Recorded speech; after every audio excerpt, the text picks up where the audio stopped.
Hey everybody, we are live. Welcome to the weekly beer and video review show with me, your host, Travel Man Dan, aka Reading Man Dan, aka Movie Man Dan. Or if you just want to call me Danny, that's fine too. Welcome to the show. All right. I see we already have a Drunatic in the house. Bucky Goldstein is here, and we have Carlos Z. Welcome to the show. We have an incredible lineup today. Got some delicious beers to review, some fun stuff to talk about, and overall, it is just going to be an amazing show. So happy that you can join us. Whether this is your first time or you are a weekly viewer, thank you so much for the support, and I appreciate you being here. If you're new, let me tell you a little bit about what we do on this channel. It is the weekly beer and video review show. So that's exactly what we do. We got two delicious beers that we go ahead and drink. We drink all of it, and then we give you a score based on our scorecard. Stay tuned for the scorecard coming home to you so you can score at home. Then we go ahead and talk about the videos that came out last week on my channel, and I preview the video that's coming out this week on my channel. All swirled around some fun and exciting stuff like What Would You Rather, Show and Tell. I bring you some good news. Brian Little, welcome to the show. Yes. All right. Shalom, Bucky. All right. Welcome to the show, guys. So here we are. Welcome if this is your first time. If you're a long-time viewer, thanks for being here. And without further ado, let's go ahead and bring in the second part of the show. My co-host, ladies and gentlemen, welcome in the Test Bunny, Nate. What's up, Nate? Hey. Yeah. Hey. Dude. Heat and 50. Welcome. Travel Man Dan in Buffalo. That's stomping right. Grounds. That's right. I am here. In case you haven't noticed, maybe you remember from the Just One Beer Show last winter, the background, I'm in the basement here at my mom and dad's house in Buffalo, New York. Look at that. Look at that setup. By the way, what is that on the little board here? That is called a sheet and 50. I see. Can you tell our world viewers what a sheet and 50 is? I can. Yeah. Rocco's in the Rocco. house. Frank, welcome to the show. All right. What's a sheet and 50? Well, a sheet and 50 is verbiage for Mike. So we'll see you soon. I was trying to keep it a secret, cousin Mike. I'll see you after the show. A sheet and 50, have troll and welcome to the show, is a Buffalo terminology for a sheet pizza. So usually it's I don't know. Hey, Dad, how big is a sheet pizza? About that big. It's about as big as your oven. I don't know. Anywhere from 24 to 36 slices. And then a buck of 50 is in reference to 50 wings. Yeah. Everybody knows it as a sheet of 50. Cat's out the bag. Okay. So I did surprise my mother. I was trying to surprise all my cousins. And we're going to the camp after this. And like, we're going to go hang out with all my aunts, uncles, cousins and stuff. Well, cat's out of the bag. Welcome. You remember the background. I'm here in Buffalo, Nate, the sheet and 50. As soon as I got in, Pops ordered a sheet and 50 from Bocce's, and we crushed it. Bocce's. You know Bocce's? Have you ever heard of Bocce's Pizza? No, of course not. I would imagine it's a local place right out of Buffalo. Kenmore? No, it's I guess it would be right in the city of Buffalo. Kenmore. Really? Yeah, Kenmore basically straddles the line of the city of Buffalo. So, what's up, Drew?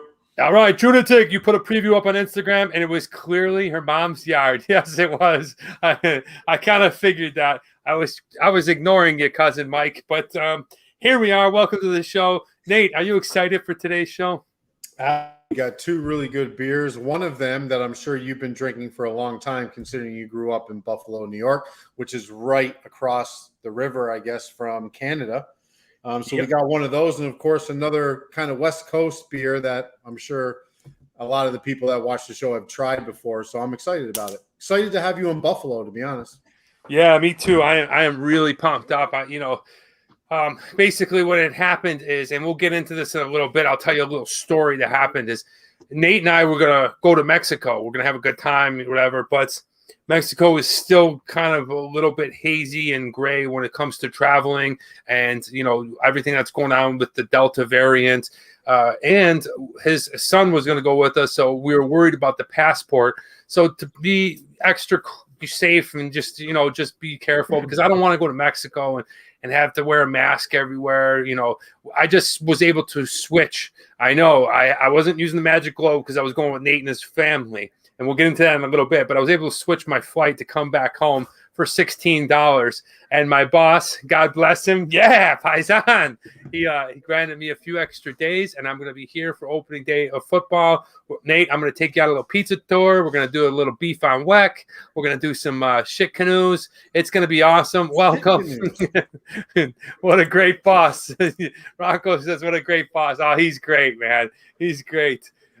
He was going to send me to the Bills game with my pops, but I couldn't do it. The tickets were expensive, and I just enjoy being home around the neighborhood. Hey, Christopher. Yeah, Brian. Oh, that's Brett. What's up, Brett? We have both the twins in the house. All right. Dude, these are my friends that I grew up with. Their house was like the friggin' Kool-Aid house, man. Nate, when I'm not even kidding you, at all times there'd be like 10 to 12 kids just playing sports in front of their house, four corners, and then you'd go into this house. And it was the first house that, as a kid, you could just walk in and you could open someone else's fridge. You know what I mean? That's a weird feeling, right? Yeah. I mean, I had my friends where I was, I had kind of free access. The rule for us was we told you once when you came over to our house as a visitor, you were able to go into the fridge and get whatever you wanted. And we would never tell you again. You came to the house and now you had free reign to open the door. Look at this comment from DTO Lolly. First of all, thank you so much for hopping on the show. I think you're new here. I've never seen you, but welcome.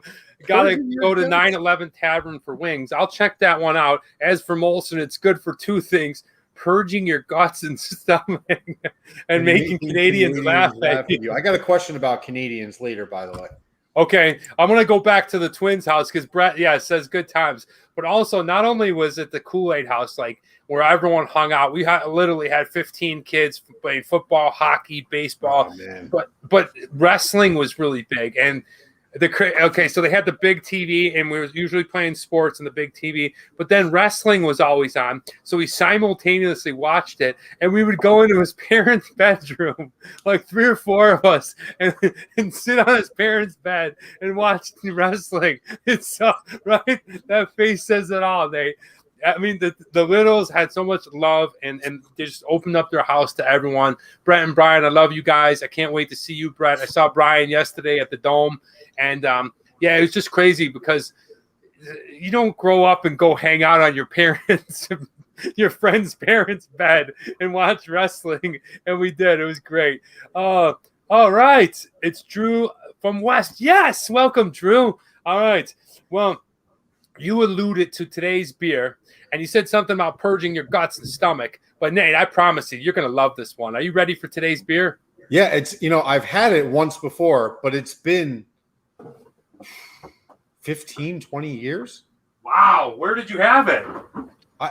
I don't know, but you know what? It must have been on a cabin trip for one of my friend's bachelor parties. Okay. Yeah, I think that's what it was. And that was back in like 2001, 2002, 2003, somewhere around there. All right, well, let me introduce today's beer, guys. I'm no stranger to it. I probably started drinking it around 15, 16/21. And so this beer is really prominent here in Buffalo, New York. It's the other beer that other people that mostly drink it. You either are one of two drinkers. You are either a Labatt's Blue guy, or you are today's beer, which is the Molson Canadian. Look at that, baby. Yes. That's a gorgeous looking bottle right there. Molson Canadian, Nate. I'm excited. I think I've actually reviewed this one a long time ago. It was one of the earlier beers that I tried, but not with the score. It's a favorite of mine as well. It's also available as the water around here. Yes, it is. John Molson, I'm sorry. And this beer is, I'm trying to look for the alcohol content. 5%. 5%. So stronger beer. Being on the border of Canada, you definitely get privy to a lot of good Canadian beers, and this is one of the best. This is like our Miller Lite, our Coors. Actually, it is owned by Coors. It's Molson Coors now. When I was growing up, it was only Molson. But hey, Nate, let's go ahead and crack this sucker open and give everyone our review. Drunatic, yes. All right, here we go. Oh, yeah, baby. Smells like beer. Smells like beer. It definitely smells like. Oh man, what is that? It's slightly different than like our macro would be. There's something else in there. Whatever it is, it's distinctive to Canadian beer. Yeah, it's deliciousness all in a can or a bottle. Guys, forgive me. I don't have any of my cups today, in which I'm waiting for him to show up to send him the message. But so forgive me. You guys may remember this. This is the terrible Worm Sabres logo. Okay, look at that awful. Look at how clear it is. You can see my face through it. Yes, it is. Okay, I am drinking out of this old Sabres cup. It is the worst Sabres emblem in the world, otherwise known as the Worm. That's what that's known as, is the Worm? There's probably a couple of other names for it, but I don't know who decided to make this the Sabres logo. This head is gone. You got a flat one. Look at that thing. Too many underage trips home from Canada. Throw in some Goldschlager, and we'll run out of any room screaming. Anyone remember Rumors? I do. Clifton Hill, Canada. The night is still young. Drew to take. All right, it's the Slug. Yes, that's what it is. The Slug. Okay, Golden Slug. All right, so here we go. Let's give it a smell, man. It smells like cereal, grain. You know, it's very grassy. Oh yeah. No bitterness at all, you can tell. That is a good beer right there. Molson Canadian. I mean, it's good. Like, this is exactly what I expected it to be. It's crisp, it's light. There's a decent amount of carbonation there. It kind of tastes like a Diet Coke version of a beer. Yeah, it definitely is easy drinking. Okay. It is your macro beer, but like I said, where most people are drinking like 3.5% Coors Light, what's some other ones? Miller, Budweiser. Here in Buffalo, we get started right away with the 5%ers. Okay, and I think that has something to do with why people in Buffalo are pretty good beer drinkers. I think the macros are all pretty much the same in that 4.5 to 5%. Now, when it comes to the Canadian ones, when you look at the top ones would be Labatt, Molson, and what would be number 3, Moosehead? I mean, Moosehead, not real. I don't know. It's tough to say because I don't really know. Yeah, maybe Moosehead out of those.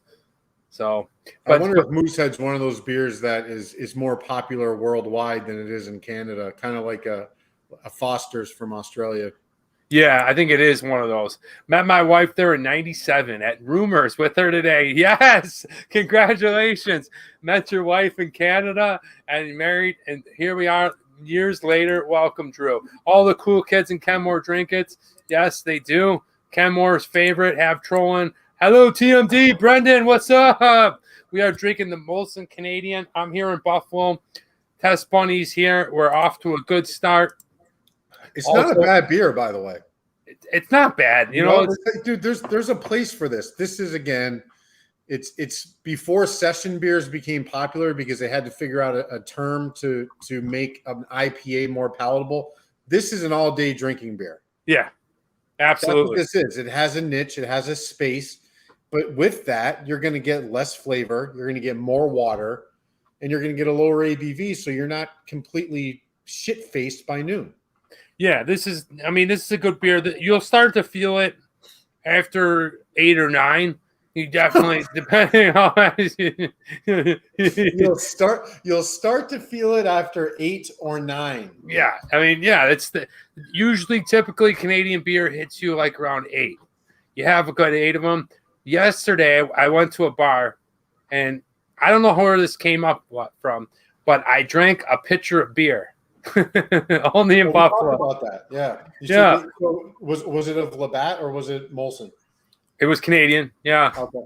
Yeah. I think my dad drinks a lot of blue, but yesterday we ordered Canadian. I don't know. It was good. Marissa, buenos dias. Welcome. You drink a few of these with a couple of those 22s from across the border. Oh yeah. Well, the cool thing is if you get 20 wings, 222. 20 wings and a pitcher is $6 at this bar. Really? Yeah. All right. Marissa says, hi, guys. We're rolling on with the show. We're drinking Molson Canadian. You know what? For what it is, I would put this up and maybe like it more than our American. Yeah. I've been clamoring over in the West Coast and overseas and stuff that Canadian beer has the best regular session beer. I think that they got Mexico might have a word. But I don't feel like Mexican beer is good. I feel like it's good, but I don't feel like it has as much flavor as this beer. Canadian beer, like there's a lot of shit going on in this thing. Like I know it looks flat and it looks light, and you might think it, but I don't know. There's a strong like cereal grain. There's a lot, complexity of it, and there's something else that they put in there. I can't figure out. Yeah. Well, they use a particular hop from British Columbia. I forget the name of it. Hold on, I have it here. It is called Chilliwack, British Columbia. So they pride themselves on using fresh, clear Canadian water, prairie barley, which might have a little bit of a different taste than the barley we use here in the States. So there's something that's just giving it, again, it's not a massive change compared to the other macros, but there is something there. It's almost a funk that's there that's not in the other beer. Yeah. There's just that little bit, which growing up, it's a lot of it is a familiarity that I have with it. But either way, it's great beer. The show's still rolling. Drew says, "Got to try the Cajun wings at the Dome." Oh, I would love that. I used to go to eat Cajun wings over at Buffalo Tap Room, but they just recently closed, and they were phenomenal. Chris Duncan says, "I know where you were just from that special." Hi, Marissa. Yes, welcome everybody. Pacifico is good. Always go to when I'm at my Mexican restaurants. Yeah, I think of the session macro beers, we decided that Pacifico is probably the best of the Mexican beers. Matter of fact, we became so decided on it. Somebody said that if we get 30 people in the room watching, that he's going to go ahead and get the Pacifico tattoo. So please be sure to go ahead and share this. Try to get as many people as you can to hop on the show. If we get 30, Nate's going to get a Pacifico tattoo on his neck. Come on, we get 30 people. I'll do it. I would love that. I would absolutely love it. But guys, I'm going to go ahead and say how excited I am to be back in Buffalo. Nate, it rained today. Wow, rain. Yeah, rain. Yeah, it's did you smell grass too? I forgot about that thing called grass. There's grass, there's lawn, and oh yeah, people are friendly. It's real nice in here in Buffalo. I love it. Just really, really fun, good stuff. Had a bit of a issue coming on over. Like I said, I switched the ticket because we originally were flying, so I wasn't using the Magic Globe. Typically, when I go and film around the world, I use the Magic Globe. But a couple of governments around the world had contacted me and asked me not to just show up because of the pandemic, that it would be unsafe. So I haven't been using it over the last year. So this one, I bought a ticket, and wow, holy cow. Nate, you guys want to hear a funny story that happened to me? Yeah. Oh, man. So I get on the airplane, and I'm sitting – my seat is 34A. It's all the way to the back and against the bathrooms. And so I go there. I like against the bathrooms because nobody sits behind you and nobody kicks you or anything. So I go back there and I'm walking back there. The plane's just, boarding people. I see an older guy and, he's standing up and he's chatting. Oh, excuse me, sir. I'm 34A. I put my bag on the top, do the whole thing. And he walks to the side. I start walking to my seat. I go to seat C and B. And then all of a sudden, oh my gosh. It was crazy, man. I smelled like BO? Not BO. Poop. Oh. Terrible poop. Like terrible shit smell from house. So I was like, I sit down in my seat and I'm like, oh my gosh, what is that? Dude, it smelled like, and because it was right behind the bathroom, I figured, hey, it's the bathroom, right? Oh, it wasn't the bathroom. No, wait till you hear this one. All right, gotta go crush the ice cream shop. See you later, Drew. Thank you so much for hopping on. And fear it. And yeah, so listen to this. So exactly, Rocco. So I'm thinking that somebody took a poop and it's maybe smelling coming out of the bathroom, whatever, but it is so pungent. It is so bad. It is just the worst smell. And I'm sitting there going, oh my gosh, I'm gonna throw up. It was that bad. I was like, dude, this is bad. This is really bad. I raised my hand. I'm talking to the people around me. I'm like, worst place to see. I'm like, it's bad. So the stewardess comes by. I go, excuse me, is everything all right? Like the bathroom, is it because it's gonna be like this? I'm like pleading with her. Is it gonna be like this the whole plane ride? And she's like, it wasn't like this before. I go, please. Is it maybe they're changing something down below or they're washing out? Just sat down and eat my cereal. Sorry, Calvin. It gets worse. So I'm smelling this thing. Now, the girl comes up in front of me and she like's going to sit down and I hear boom, boom, like a couple of lumps. And she's like, oh, shit, I dropped my cell phone. I'm like, oh, okay. She's like, excuse me, sir. She said, can you go and look down underneath the seat for my cell phone? I'm like, all right. So I looked down under there. Oh, my God. The smell was getting worse. Making me gag. I thought I was going to have to walk off the airplane. Anyway. So I'm looking under there. Oh my gosh, I can't believe it. Now she couldn't find her phone. She dropped it into this like spot. The mechanics come on the plane. They're opening up the seat. They can't find it. I'm like, you guys smell that? They're like, yeah, it's bad. I'm like, oh my gosh, it's really bad, dude. So now I'm in my seat. 20 minutes later, we're ready to go. I'm like. The guy next to me then sits down, the older guy. He's like 72 years old. Legs wide open. He's whacking me. Hey, guy, that Jim Kelly guy, he starts talking to me. And he's like talking away, having a good time. I'm like, oh my gosh, dude. Finally, I just told him, I said, look, I'm on Benadryls and Xanax, and the smell is making me sick. See, I'm going to bed, right? So listen to this. The old man poop on the seat. So we're about to take off and it's making me sick. Finally, the old man leans over and goes, hey, bud, I didn't want to tell you. I ate too many prunes today and I shit myself. What? Come on, dude. What's the I go, what do you mean you shit yourself? He goes, I soiled my underpants. I'm like, what? Where are they? He goes, well, I missed my layover in Pittsburgh, so I was washing them out in the sink. I go, where are the pants now? He goes, up oh my God. Up in the bin. I go, are you kidding me? I was like, this is terrible. He goes, I'm sorry. I go, man, he kept them. I go, why didn't he throw them away? I was like, can you do something? He goes, let me see if they got Lysol. I go, Lysol? Oh, man, I couldn't believe it. Marissa called it. It was awful. The lady comes back, the stewardess. She's like, gives him a handful of wipes. She's like, I don't have any Lysol because she smelled it too. So he's then wiping down. I'm going, oh my gosh, dude. I would have gotten off the flight. I couldn't. Dude, I don't know how I did it. I passed out. I finally felt. I finally passed out. It gets worse, Nate. It gets worse.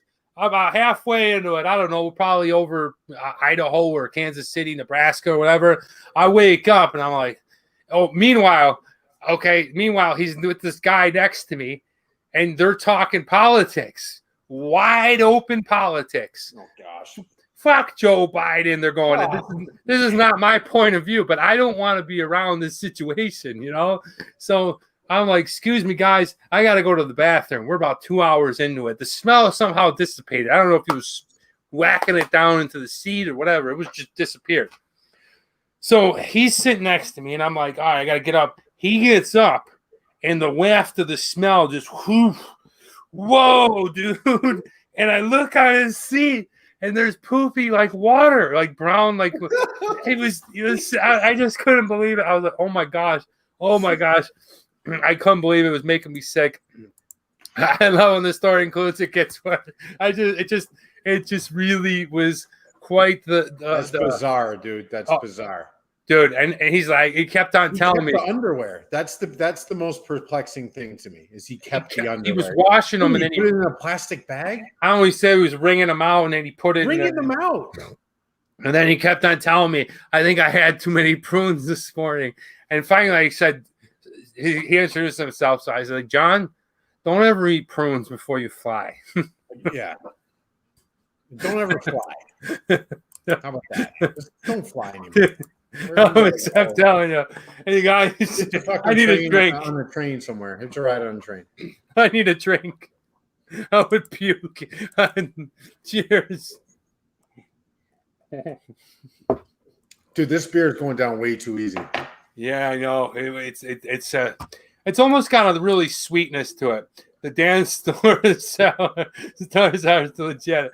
I'm telling you, I don't know. And then it didn't get worse in terms of poo, but I had a layover in Chicago.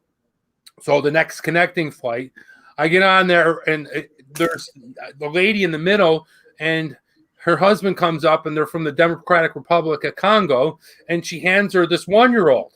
And this 1-year-old the whole ride but punched me a few times in the face, was throwing her feet.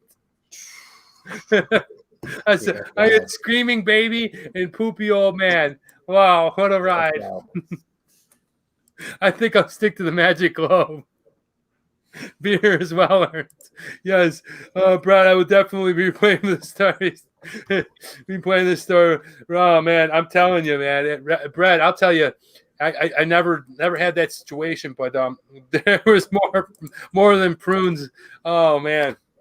But yeah, so that's my story on that. What do you think, Nate? Guys, please go ahead and share your most horrific travel story. You're going to need that magic. Sounds terrible. Yeah. I would, you know me, I would not do well in that situation. I seriously, I thought you would have pulled up and laughed. Dude, yeah, there would. As soon as I caught whiffed of whatever was going on, I would have pieced that thing together very quickly. I would have been out. I would have either had to move up to the front seat or I'd get off the plane.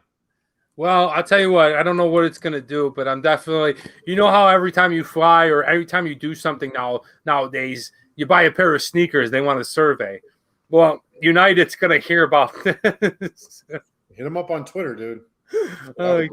Dude, because the flight was sold out. Anyway, let's roll on, guys.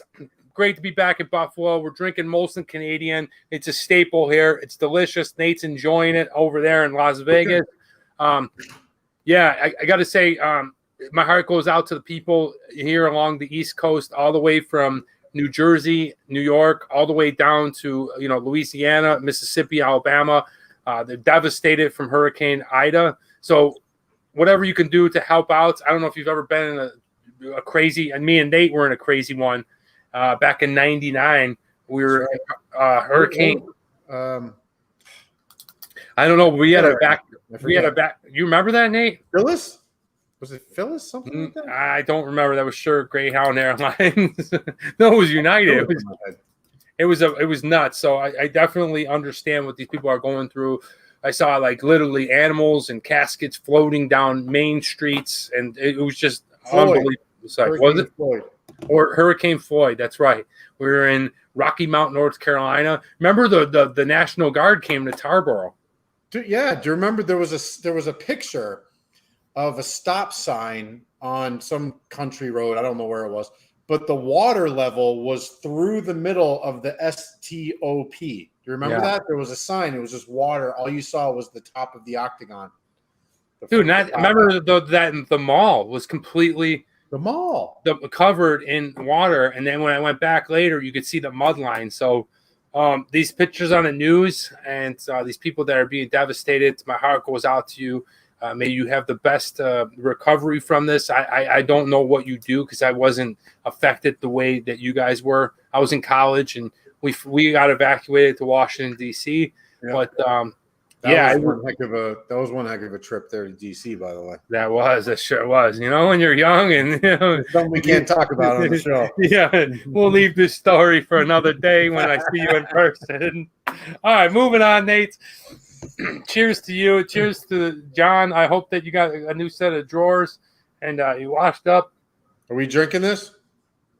Not just yet. We're going to go on to some good news, guys. Some good news I want to talk about. And then I want to, well, first, let me tell you a little bit. Baseboards are painted now.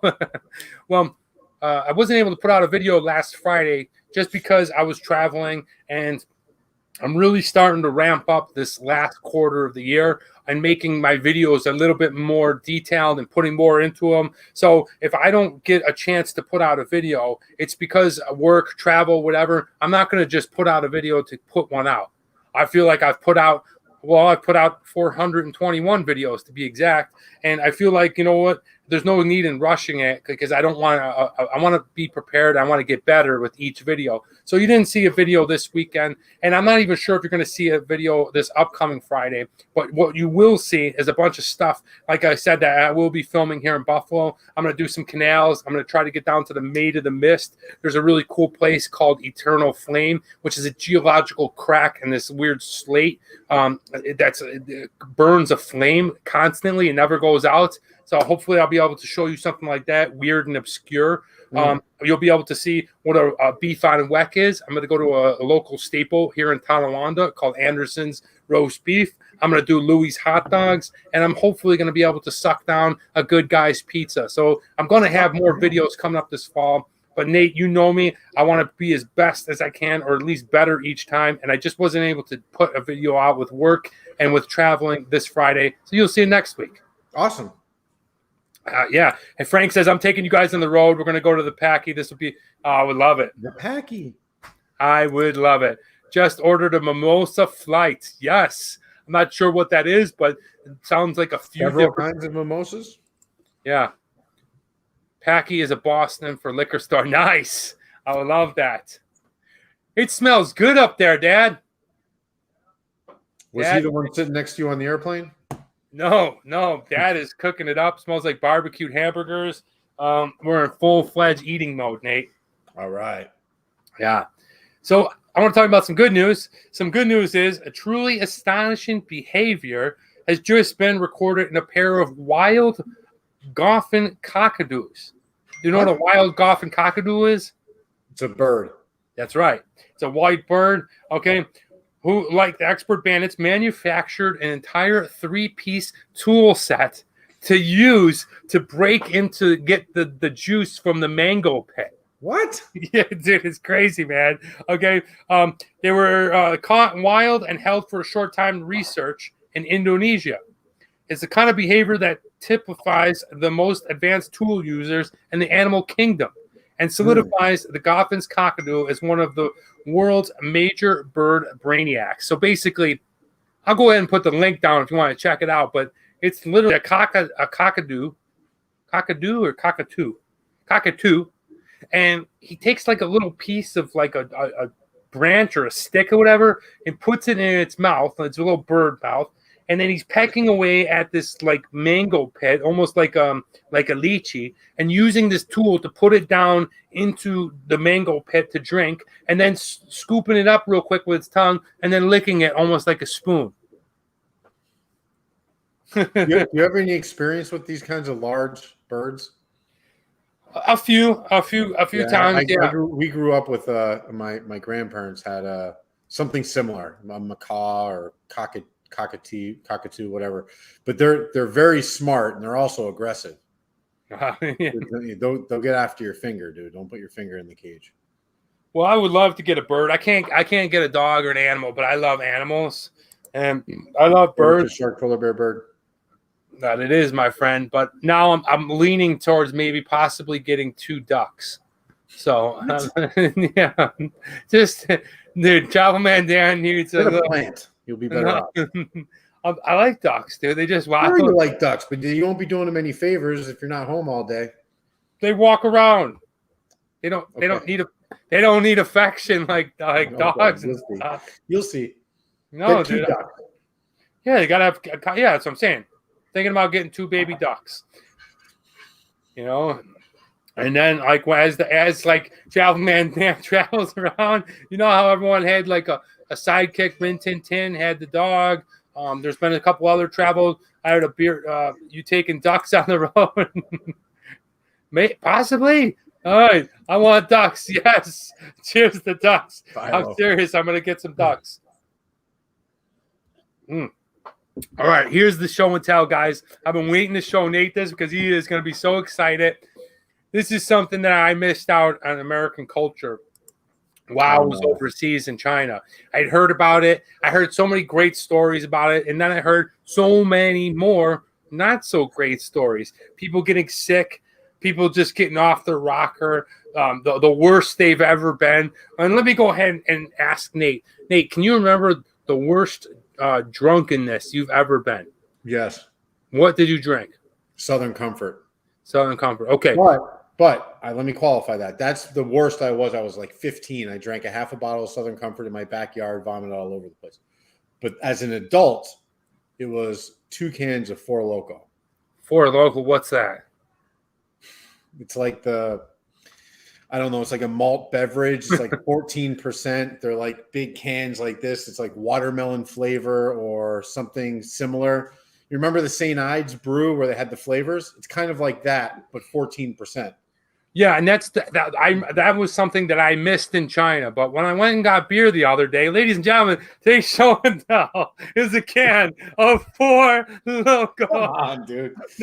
And you got the gold. That's the 14%er. Yeah, I had no idea, but you know, I run a gold standard around these parts. I've never tried Four Loko, and I've heard about it. It's illegal in California. I don't think you can get them in Nevada anymore. Yeah, four crazies. So like I don't know if there's caffeine in it but there's something about it where people were like losing their minds, and then they were drinking too many of them, and they stopped selling them in certain places. It's 14% premium malt beverage with artificial flavor and caramel coloring. All right, the Four Loko. I'm really excited about this. But not only did they have this one, consumers on Elmwood had like 10 different flavors. Yeah, there's a lot. Yeah. Hold on. Are you going to open this on the show? I don't know. Frank says review the Loko. Yeah, you can't have it as a show and tell and not open it. Yeah, okay. I mean, right now, I don't think I could do it. Well, don't drink the whole thing, but you got to try it. Okay, he says there's everything in that, even turpentine for those. Dude, you need to try it in front of everybody for sure. Should I do just one or just I don't know. Just one Loko? You don't want to finish that thing. Caught my burn. All right, that's awesome. Guys, if you guys think I should try the Four Lokos right here and now, let me know. Maybe we'll do it. But that is today's show and tell. Everybody say yes. Try it. Try it. Yes. Welcome, Freak. Welcome. What's up, Greg Freak? T in the house. Eaton Schism says try it. Okay. Hi, Freak. Okay, but now we're drinking this. What do you guys think? Should I drink the Four Lokos? Yes. I got to go to a family party. What? You don't pound it. Just taste it. Okay. Do I need $1.99? If you go get another one. All right. I guess it is liquid. Let's try the Four Lokos right here on the show. Dude, you and I should do a Edward Scissorhands with the Four Lokos when you're here next time. Try not to soil yourself. Dude, this stuff's not a joke, man.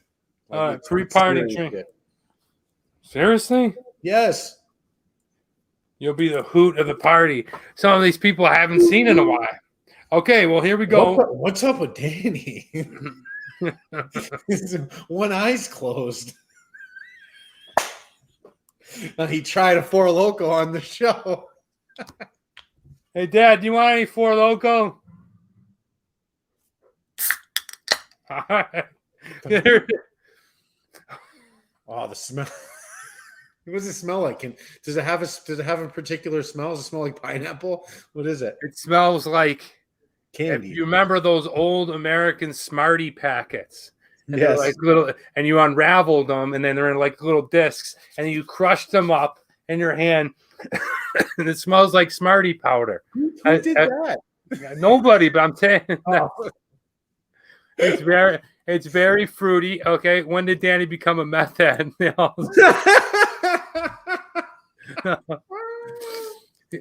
Cat on the arm, heart to chat. Oh, no problem. Done what you're reading. What are you watching? No, Wait. not yet. No, we haven't. We haven't done that yet. Later. Okay. That sounds horrible, Danny. I'm sorry you started it. Let's give Four Local a try. Yes. More. Oh my gosh. Oh my. There was a place down in my hotel, my apartment in Shenzhen that sold those at the bottom of the apartment. So I would come home sometimes stumbling after a session or two, and I would stop and I would have that as a nightcap before I went to sleep. Yeah, Dude, this one. Local will make you go mad with your vocals. Okay. First of all, I've never seen We ID.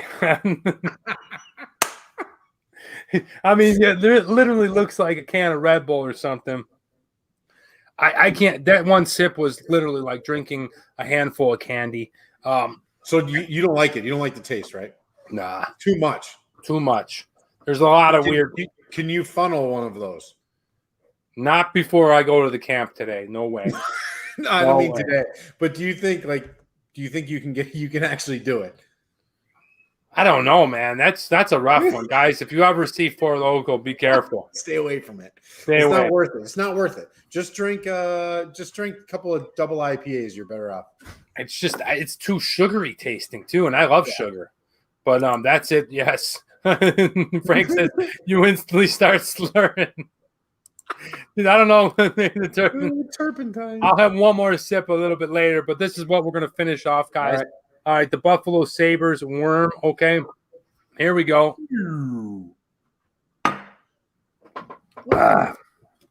Oh, beautiful. So much beautiful. When it's at the bottom like that, it tastes terrible. Molson Canadian brings back a lot of good memories. The taste, I like it. I think it's got a great taste to it.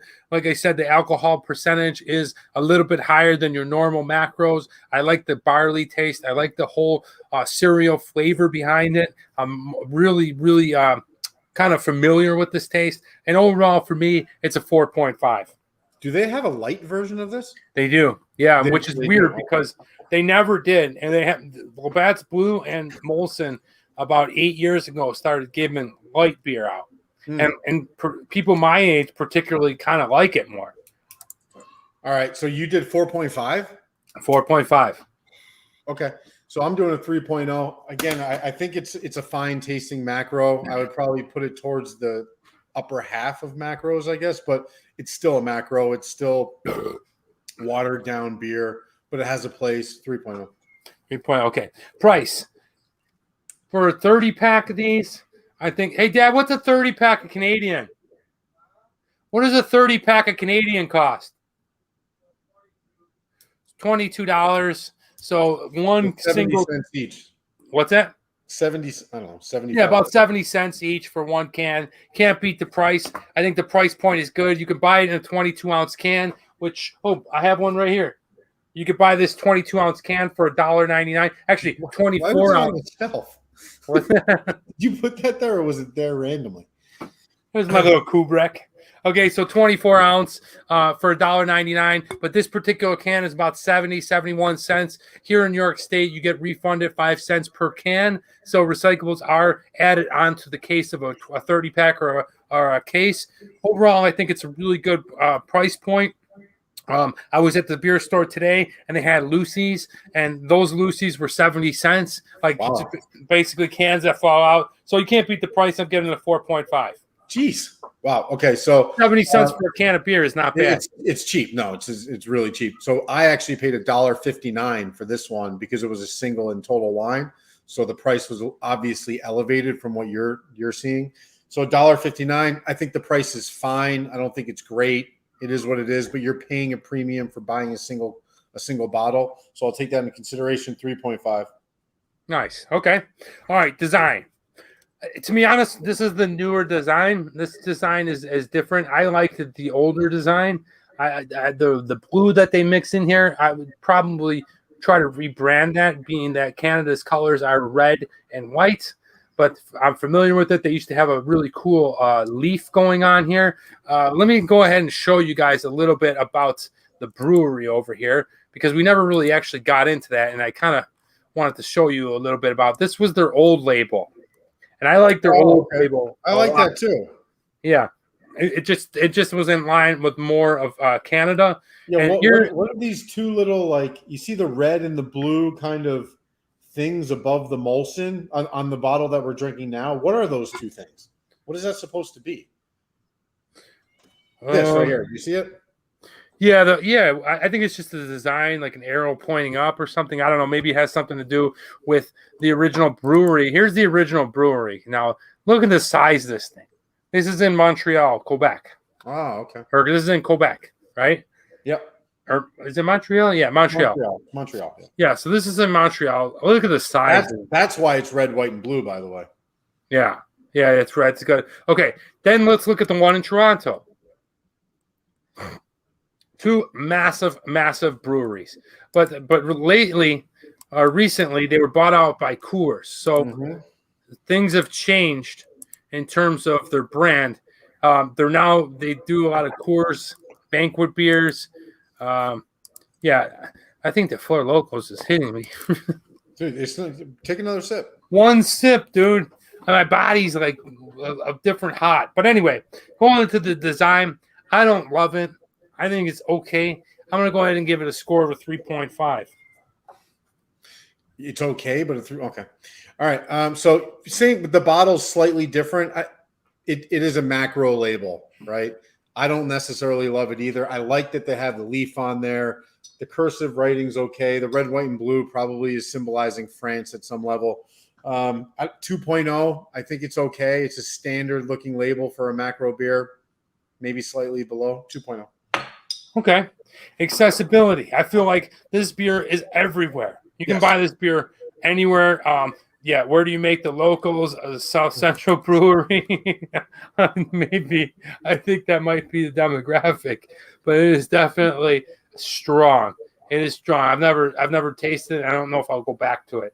But the accessibility on this Molson, it's everywhere. I think that you're going to have a hard time probably finding it in Africa and maybe South America and Asia, but that's pretty much it. I think North America, you can find it anywhere in any major city, especially along the border towns. I feel like that's very accessible. So for that, I'm going to give it a 3.5.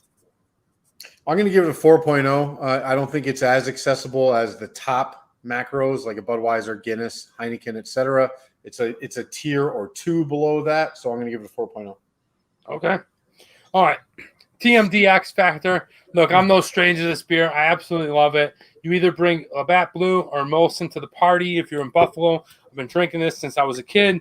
I'm very familiar with that. So that has a bit of nostalgic effect to it. It has something that I can't explain that just brings back memories when I see it, which is a rarity. When I see it outside of Buffalo, I'm like, oh shit, you're drinking Molly's. You know what I mean? Like it's just this. You know how every town has 2 or 3 beers. Nate, for you, it was Yingling and what? And Iron City, maybe? No, it was Bud Heavy. Yingling, Bud Heavy. Yeah. Okay, but for me, it's the Bats and it's Molson. And for me, I'm going to go ahead and give this a score of a 4.5. Your score is going to be super high. For X Factor, for me, I don't have the nostalgia impact that you have, so I'm not getting that. But it is... I tried to do some research on who has the most, or by volume, what's the most popular Canadian beer, and it was tough to find something consistent, but it is number 1 or number 2, depending on where you're reading. So there's an impact there. I like that it tries to carry along the French nationality vibe to it somewhat. I don't know. I'm kind of grasping at straws here. 3.0 for me. 3.0. Okay. Well, I can understand your score and why my score may differ. But, guys, my score is another good one. And we're at 20 20.5 for the Molson Canadian. Not a bad score. I absolutely love this beer. We'll continue drinking it probably till they bury me. And, well, I gave it a score of a 20.5. Nate, what'd you give it? 15.5 for What? me. Yeah, Blasphemy, listen, my man. Blasphemy. it's okay. It's not a bad beer. Ooh. Now that I saw the total score, that's what I think it should be. It should be something slightly below average, but there's a space for it. And that space is probably Buffalo, New York, in Canada. Boo that man. Hey, guys, we got 14 people in the room. I appreciate you guys coming by. 15 people in the room. Be sure to go ahead and hit that like button. That helps us out. We're about to kick off the second beer of today's show. So, Nate. Ooh. Yeah. Today's show and tell. One sip. Calm down. Stuff is no joke, dude. It's no joke. Calvin, you know what I'm talking about. You're in Minnesota. You can't disrespect the Molson. Didn't even make it to 16. It's not even. It's not bad. It's drinkable, but it is what it is, right? It's an okay beer. Okay, we got 16 people in the room. We're 4 shy of a slamming. I'm not slamming this 4 Loco. That's for damn sure, because I got to show up to a party. That would be awesome. But we are going to step away from a second and get ready for the second beer. Guys, I hope you're having a good time so far on the show. I'm here in Buffalo, New York. We just reviewed Molson Canadian. We're about to kick off the second beer. One of my favorite microbrews, craft beers, IPAs, whatever you want to call it. And Brian says, ouch. Yes, Brian, I know you've had this 4 Loco. This is insane. But let me go ahead and get today's beer. Nate, tell us a little something about anything. Tell you a little something about anything. So you have not dropped the lead yet, huh?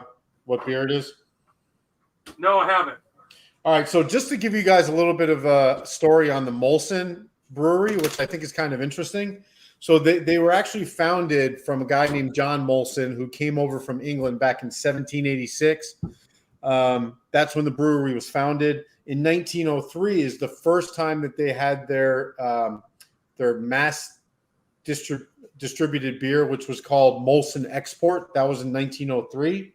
Then in 1957, they partnered with the Montreal Canadiens. This is a big hockey beer, by the way. There's one thing, if you go on their website, tons of hockey.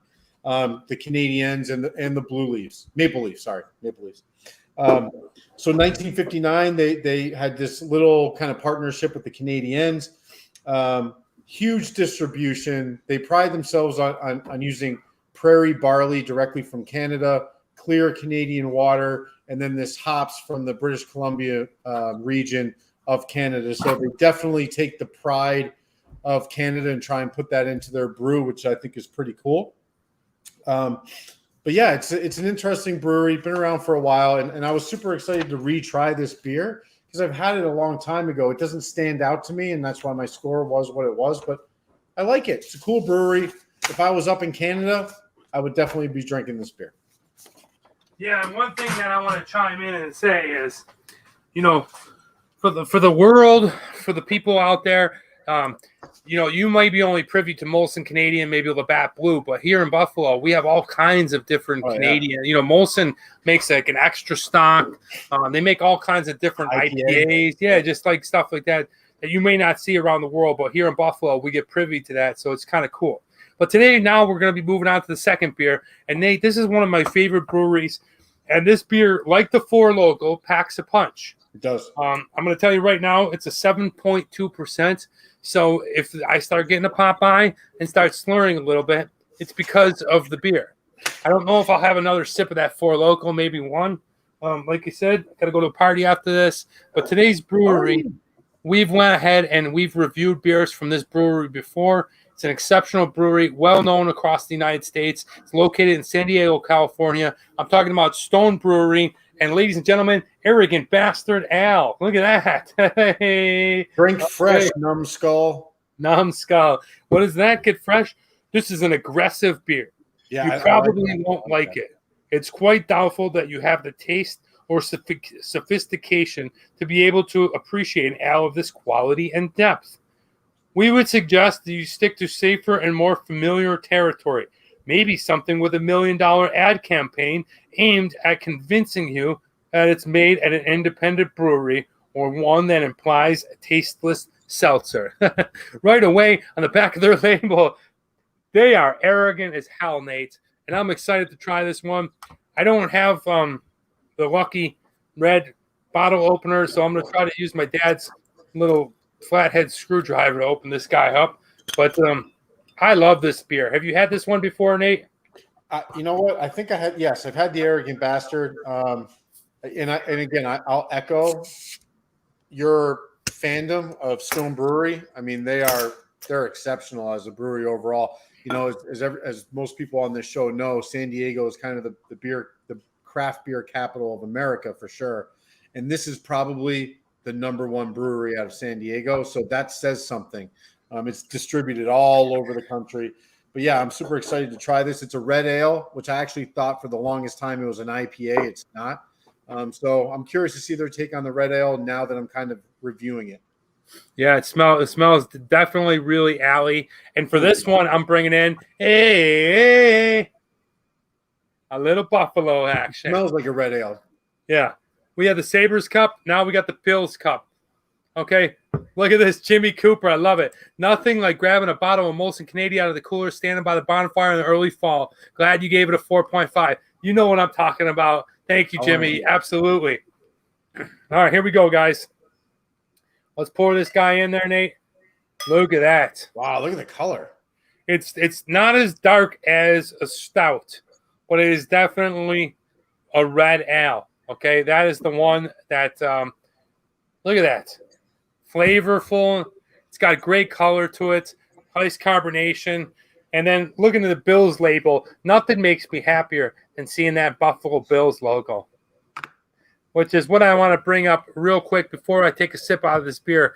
As you know, we're going into football season, and things are going to get a little shifty with the show. The normal scheduled show at 10 a.m. Pacific Standard Time is going to be changed, okay? It'll now be at 3 p.m. Pacific Standard Time, 6 p.m. Eastern Standard Time. So depending where you are, it might work out better for you.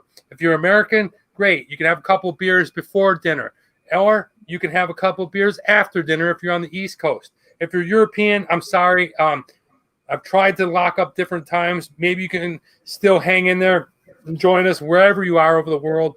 But we are going to be letting you know at the beginning of the show and at the end of the show that when the next week is going to be throughout football season.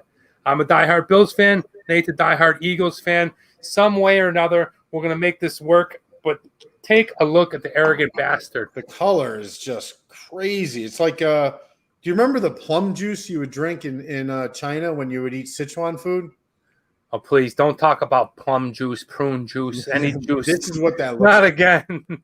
Look at that. I mean, it's dark.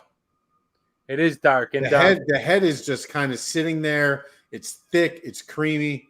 The smell is like, it's kind of like dry. Again, I'm sorry to say this, but dried fruit. It smells like a prune. Cheers, John. Don't shit your pants before applying.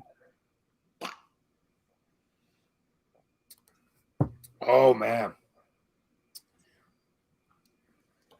Yeah, that is an ale, Nate. Good. Yeah, that's good beer, man. My first sip, Nate, I got to be honest, my first sip is a bit, it's got a nutty flavor to it. Not overbearing, not like a peanut butter nut, not like a hazelnut, just something nutty. The barley is sweet. The ale is delicious. And the first sip is fantastic. What do you got? Yeah, I really like it. It's definitely, you know, when you taste the malt, it's very malt forward. It's kind of a roasted malt almost. There's a lot of caramel notes, dried fruit, maybe even a little bit of brown sugar. There's a sweetness on the back end of it. The IBUs are kind of, you know, I wouldn't call it bitter, but there's a little bit of it in there. There's definitely some hops that you want to notice. But this is a really nice beer. I'm not a big fan of red ales, but maybe it's because I haven't had good ones, and this is a good one. Yeah, I agree. I mean, I'm not a huge fan of them. Red Dog and Red Wolf kind of put me out of the game. Cheers, Marissa. And but this one, I got to be honest with you. I tried Arrogant Bastard. I want to say it was before China, or maybe it was when I was home during China. But it had, I would say, probably about 10 years ago. And I was like, this stuff is super strong. This is like Yeah. at 7%. This was before the wave, just before the wave of microbrews, right? Arrogant Bastard was one of the first to go out there and say, you know what, this beer is different. This isn't for you sissy sippers. This is a real beer here. And this, I got to be honest with you, coming back to it, you can start to instantly feel how strong this is. Yeah. If you ever get a chance to try this one, you can get it at a lot of places now. It's really good. Yeah, and you know, I got the bottle that's a 12-ounce bottle, but what you'll see a lot of this beer is they'll have 22. That one. Yeah. It's all over the place. And somehow, you know, I'm contradicting myself. I was unable to find the big one, but I only went to 3 places. So, Danny, I'm slightly jealous that you get 22 ounces and I only get 12. Is it 22? It looks like a 22er. 1 pint, Maybe 19.3. 1 pint, 6 fluid ounces. So 22. Here, you can have my 4 local if you want. Sure, send it on over. Dude. How about this? I'll do a trade with you. Mm-hmm. You have to funnel a 4 Loco, and I'll eat that gummy bear again on camera. Oh, okay, I'll do that. You got to funnel. No, hold on. You got to funnel that 4 Loco before I take that gummy bear. I would be willing to do it. I would do it. It's tough. Look, this thing is not made for drinking. This thing is made for, like, I don't know if I haven't seen Bubba on here in a while, but I know he works with aircraft. And this is for fueling aircraft. It really is like you got to start completely sober and just drink one of them. Yes. Yeah. So Danny and I, before we used to go out in China, we would drink this little bottle. It's called Arguoto, right? It's about 60 cents, right? I think what, 4 RMB maybe. Yeah, right? it's 4 RMB at the corner store or whatever. 4 RMB at the local Chinese corner store, and it's about this big. It basically is a screw-off clear cap, and it's essentially Bai Zhou, which is China's spirit of choice, but it's 58% alcohol by volume. So when you would take these little things of rocket fuel, and we would get on this little bus from the outskirts of Guangzhou, and we would go into Guangzhou for a night out on the town, and we would each suck back two or 3 of these things. And I'm telling you, like, you were ready to go. I mean, I was almost done by the time I got off the bus. That's how, that's how they would pop you. It was to the point like when we would go down to this weird little Chinese like local place, and we would walk around these back streets looking for Chinese bars. We'd go in, we'd have one beer or whatever, and just like, you know, the thing is these Chinese people, a lot of these Chinese people had only really seen foreigners on movies or just in passing by. They never really, you know, seen them up close. And here we come walking in and like, you know, now Guangzhou is completely different. That area is probably still very similar, but there's a very foreign aspect to Guangzhou. Well, it's, you know, if you think about how long it's been since we've walked those streets back in the cut there, it's probably 8 years now. Yeah, so I guarantee you what it looks like today, you know how China is, they never stop. They change fast. Probably completely different. They might even taken those buildings down at this point. Yeah, China changes faster than any Very place. Fast. Never seen anything like it. When they want to do something, they're like, you know what, let's modernize. Everything is gone. And then a month later, everything's new. But hey, this is what we're drinking, guys. We're drinking it fresh from the Bill's Cup here in Buffalo, New York. I'm so excited. Please be sure to go ahead and hit that like button. Drop me down the comments. Now it's time for What Would You Rather. You can let me know your comments right now, or you can let me know after the show. I'll always answer back. We have some good ones, guys. We have some good ones. Okay, here we go. Nate, what would you rather? I'm going to give you a plane ticket. You can go to one of these places. You can go to Malawi, Africa. Okay, do you even know where that is? I don't. What's the country? Malawi. That's the country? That's the country. I did not know that. Sorry, Africa. Yeah, me too. I didn't really know about it that much either. Or you can go to Macedonia. Okay, Macedonia was one of the countries that was part of Yugoslavia. Yep. It's just above Croatia and Serbia. It's supposed to be really beautiful. not the Balkans, the Baltics. Yes. The Baltic, yeah. Yeah, Baltics. Yeah. So the Slavic people, mind you, that's where John, the guy who shit his pants on the airplane who sat next to me, was going to. So Macedonia or Malawi? You take another sip of the Four Loko, dude. One. Dude, look at your face. It's so red. I love it. Ah, describe the flavor. Fruity Pebbles meets OE Meets OE. meets He's heartburn. talking about Old English, right? Yeah, meets heartburn. That's not a good combination. Oh, that's the thing. This thing is so fruity, filled with sugar. And June and Six laughing her ass off. It's just the heartburn on this thing is just nuts. But I'm not drinking. I cannot show up to my family off of a Four Loko. No, you can't. So I'm sorry. I'm not going to ask you to drink it again. Yeah, I'll have one more sip towards the end of the show, just to feel a little bit of it. Because actually, the serving size is 5 fluid ounces. So my first sip was probably 3 ounces. My second one was 1 ounce. So I got 1 more ounce in me. But we're talking, what would you rather? For me, I've always wanted to see the Baltics. I got a good friend, Simba, who I'm going to bring on the show soon, who is in Croatia. And Macedonia just looks like a cool little coastal place. I'm going definitely Macedonia. Nate, where are you going? Absolutely, Macedonia. Sorry, Africa. I hadn't even heard of the country before, so it's tough for me to say I want to go there. But Macedonia is a place I've always wanted to go to. That whole region is interesting to me. Macedonia. Well, see, that's very different because your brother,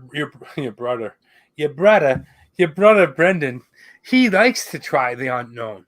He's like, you know what? I've never been there. I think I'll go there. So now I'm grouped into the I don't like to try the unknown. I always try the unknown, but I'm talking about these 2 particular places. Did you ever eat your shoe? No, but I would. All right, do it. All right. You drink the rest of that Four Loko.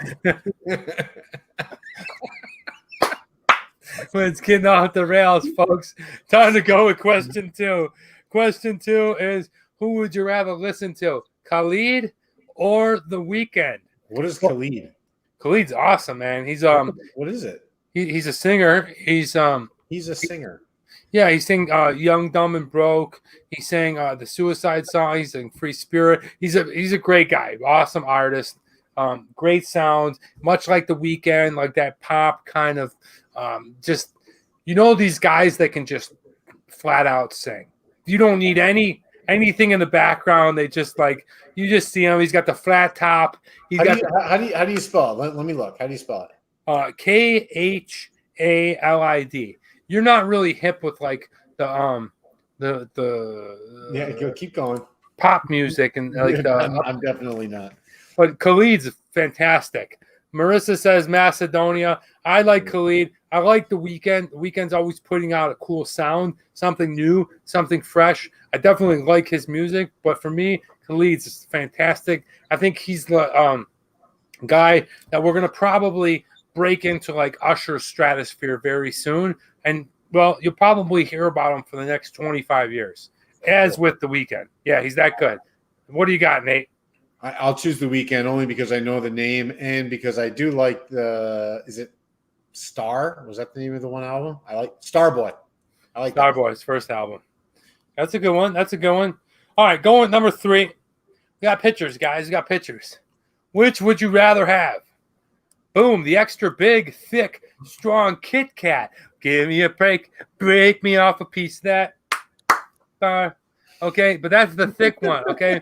It's like chocolate, wafered. Okay, look at that beautiful deliciousness. Kit Kat's everybody's favorite. People love the way the Kit Kat tastes. Marissa says she likes The Weeknd. I don't know. Kit Kat is a tough one to go up against, but we have another strong contender. Or would you prefer to eat the big cup Reese's, just stacked with powdered peanut butter? Right? Take a look at that one. Which would you prefer? That is the Reese's. You get your choice. Now they have ones where there's actually Reese's Pieces I've seen that. into the peanut butter. I think there's other candy that they put in there too. There's pretzels in there. Yeah, pretzel. Yeah. I mean, that's a tough one. I definitely love the taste of Kit Kat. I think it's delicious. I think the wafer crisp, I think the chocolate, they've got it down over there. But you can't go against peanut butter and chocolate. You just can't do it. It's the best combo ever. And if it's dark chocolate, forget about it. I'm definitely in. Well, definitely taking the Reese's Big Cup. Nate, what are you going with? I don't know. I think I'll go Kit Kat just because of the fact that I do like peanut butter and chocolate combination. It seems to be that most people would pick that. That would be the easy winner. So I'm going to counter that. I'm going to go with Kit Kat. I like Kit Kats. Kit Kat, please, from Calvin. Kit Kat from Halv Trolling. People like Kit Kat. I'm curious. They maybe not like peanut butter. It's not the obvious. Okay, who says nuggets, cats? I don't know what that means. Nuggets, cats. There might be some Danish candy. That's awesome. I love the name. I want more of that licorice, by the way. That stuff was just. I don't know who said, was that Drunatic that sent that? Yeah. And that licorice is the best licorice I've ever had in my life. Hands down, not even close. Marissa says Reese's. Yes, I'm with you, Marissa. I cannot wait because I just gave my brother Drunatic. I just want to tell you right now, I gave my brother the Dracula hard candy licorice. My brother's a huge fan of black licorice, so I gave that to him. I love the old-fashioned licorice candy where it's like the square, the circle, the tube, and everything's got black licorice and cream. It's just shaped differently. That stuff. I forget the name of those, but I know those I grew up eating that. And here in Buffalo, you'll find old-fashioned candy stops. You know what I mean? But anyway, moving on to question number 4. What would you rather? This was brought to me by my sister, so this one's a good one. This one's a brainer. Okay. Okay. Which would you rather? Okay. Yep. Would you rather have an unlimited supply of gasoline in your car for the rest of your life? Okay. The minute you take a drive, it's just always on full. Never goes down. No problem. Did he like them? I don't know. I got to call him. I'll find out today, Drunatic, and I'll message you. You got to find out. You get full gas all the time, no matter what. You can drive to Houston. Gas is full, no matter what, for your entire life. Or would you prefer always, no matter what, your fridge was full of food for the rest of your life? I mean, that's tough. Are we talking food that you like or it's random? Food that you like. You pull a steak out the fridge, another steak just magically appears. All right. You eat a box of cereal, another box shows up of your favorite food for the rest of your life. You always have the food that you like filled. Okay. Or gas. So that's a tough one, right? Because one, if you get all the food, you're going to not care about spending on gas, I guess. But if you get all the gas, you won't spend. You can spend food. I don't know. Food, I don't have a car. I said that, Drunatic. I said to my father, I said, I bet you most of the Europeans will pick the food because a lot of people don't have car. People that live in pedestrian city. Marissa says, I'm always hungry. Okay, food. Okay, damn hard one. Food for me. Okay, yeah, food's tough, but being an American, living in Los Angeles, I drive about 100 miles a day on a good day. On a bad day, 300 miles. It's expensive. Does the food expire? No, it doesn't, Emily. It just replenishes for the rest of your life. So if you like DiGiorno's pizzas for the rest of your life, the minute you eat it, it's full. After looking this over, I don't know. For me, it's a tough one because food is the most essential thing. But it doesn't include restaurants, so you're always going to go out. And I feel like being an American, living in Los Angeles, the absorbent amount of money spent on gas in a car is too much to pass up on for a lifetime. Because you figure you're probably spending somewhere in the ballpark of $300 to $400, possibly $500 a month. Times 12, times another 40 years. And I feel like, I'm still going to go out, but food will always be there. So I'm going to pick the unlimited gas. I like it. Nate, what do you got? I'm definitely going unlimited gas for a couple Are of you? reasons. Oh, absolutely. It's not even close. Number one, I never have to go get gas again. I only ever have to get gas when I got to be somewhere. So I don't have to do that. Number two, I want to be able to pick my food daily.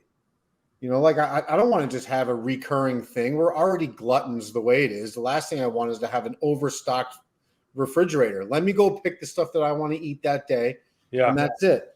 Out of sight, out of mind, right? So when it comes to gas, I don't have to deal with that anymore. That's just an annoyance. Where food is something I actually want to be actively involved in the choice. So I would pick unlimited gas. Yeah, I agree, man. That's a good point. I like that you get to go ahead and pick the food that you want, almost like how they say you go out and shop. Remember we used to shop in China like by the day?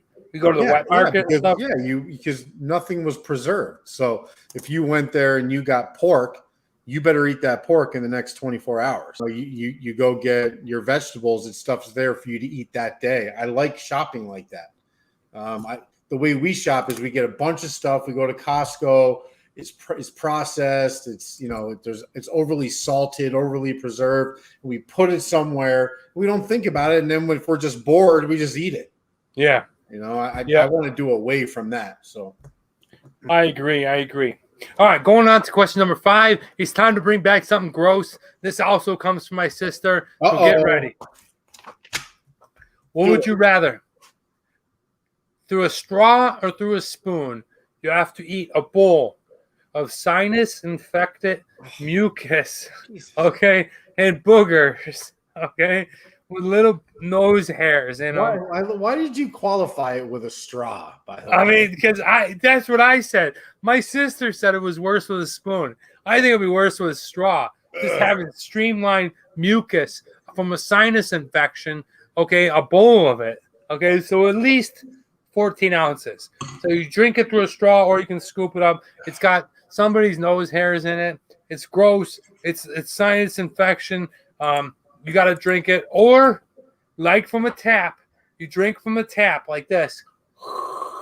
Okay, somebody's old catheter from their urinary tract infection. It's cloudy. It's catheter. It's got lumps in it. Okay, it's coming down. Okay, my sister's a nurse, by the way, so she sees all this stuff. Okay, during its excess, so pass. I don't like these weapons, rather, or it's just growing up back from the packy. Then Frank's ready to choose. Then if he's back from Frank, so what are you having? You drinking the sinus infection, or you're drinking from the catheter? For me, I'm going with, I guess, a catheter. The sinus infection is mucusy. It's gross. Yeah, look who it is. Catheter's just it's your older brother. Oh, we got special. Who is it? Look who we got in the Hey, show. everybody. Hey, there he is. Right. There's two, y'all. All right. Mr. Soleil. Look who it is. Dad, cheers. All right. You too, Nate. All How right. you doing, Mr. Soleil? I'm doing good. You? Awesome, man. Miss All you. right. What are I was doing better till he showed up here, but Oh, I bet. what are you drinking? that's a Carlsberg. All right. Carlsberg. Dad. Hey, Mark, how much do you miss the Shanghai Brewery? Very much. All right. Look. I miss my IPAs there. Yeah, that place was awesome. Right Oh there. yeah, it was great. And then it closed, but Concession, sorry. Look at this. Give my dad some I props. used to, Hey, I used to everybody. go to Shindandi afterwards. Yeah, Same brewery. yeah. And then sometimes I'd go over to the one on Donghu. Donghulu. Yeah, Yeah. Donghulu. Donghulu. Danny, was I ever there? Donghulu? I don't know if you were. It was It's the not newer far one, from yeah. the other one. Yeah. They take you 10 minutes to walk it. All But right. once all the girls, that I knew and that started disappearing, it wasn't the same. know. Look at this guy. All right. I had to follow him around Shanghai. Yeah, hey, man, do what you got to do, right? What are you drinking? You got He's drinking Danish Carlsberg. beer. I told you, Carlsberg. All right. Look at this Danish beer, guys. Carlsberg Ekbeck from Freak. All right. Everyone is happy to see you here. This is Is Rockland? Rocco. Are you here? Rocco, I don't know. Rocco, are you here? I'm not sure he's here, but we'll call him later. Travel Man Dad. I like Yeah, that. Travel Man Dad, right here. So we were going through the what would you rather, and Nicole came up with this one. I heard it. Would you rather drink a bowl of sinus-infected mucus with boogers and nose hair, or you have to drink from a catheter with cloudy pee? Just the idea of drinking from someone else's catheter is gross. Nah, dude. I'm doing the catheter. Nate, what are you doing? I have to agree. I think I'd rather drink urine because at least I think in my head it's easier for me to get it down for some reason. Well, it's distilled, right? If you ever had appeals, it's pretty similar. So that's what you had to drink in the old days when you didn't have no money, but you had to get it ice cold or you couldn't get it right. down. It's exactly. That's the way, you know? I would definitely go pee. Give me the catheter. It just seems like it would be easier. Like you would have to work to get the mucus down. That's just exactly. There's too much going on there. I mean, yeah. Frank says Dong Hulu is a good one. He's been there. Frank's awesome, man. All right. Yes. All right, Aquanuts. This is Dad. He is here. Travel Man Dad. Hello. Cheers. He's drinking Danish beer. Carlsberg. Cheers. Danny, I'm almost done. You're kind of slacking on this one. Is it the 4? Well, you had the 12 ounce. I had the 26 ounce. Hey, Nate, I got one for you to try. Yes, sir. Go get yourself some nice hot cherry peppers. Okay. All right. Cut the stem out so it's open. Yep. Stuff them with prosciutto, salami, and provolone cheese, and put them on the grill for a little bit. On the grill? Yeah. Just, grill them up a little bit. Are we having that today? But I warn you, they are freaking hot, and they're hotter the next day. So I know it. So being from Eastern Pennsylvania, I grew up with an Italian influence, and we actually had that exact same thing, but they were cured in olive oil.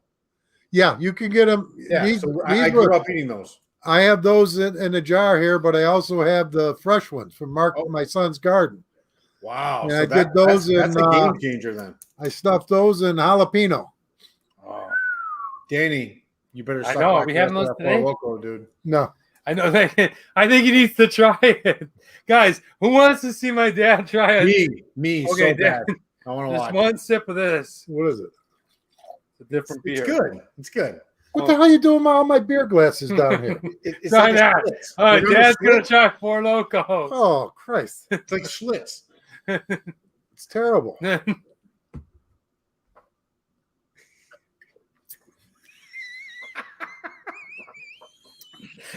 What do you think of that?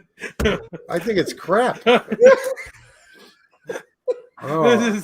I wouldn't even rate this sucker. This thing is awful. Is it a 0? Oh my God.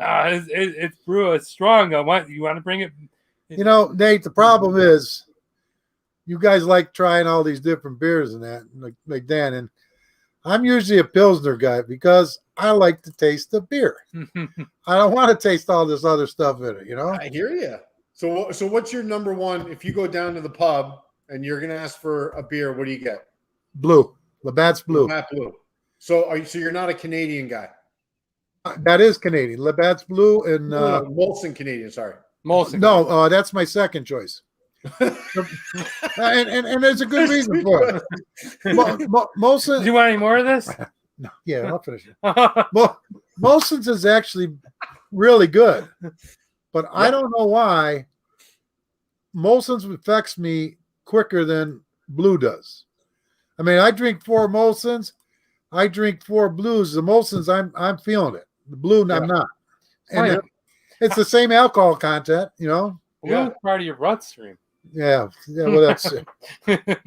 Yeah, they won't even take blood from me anymore.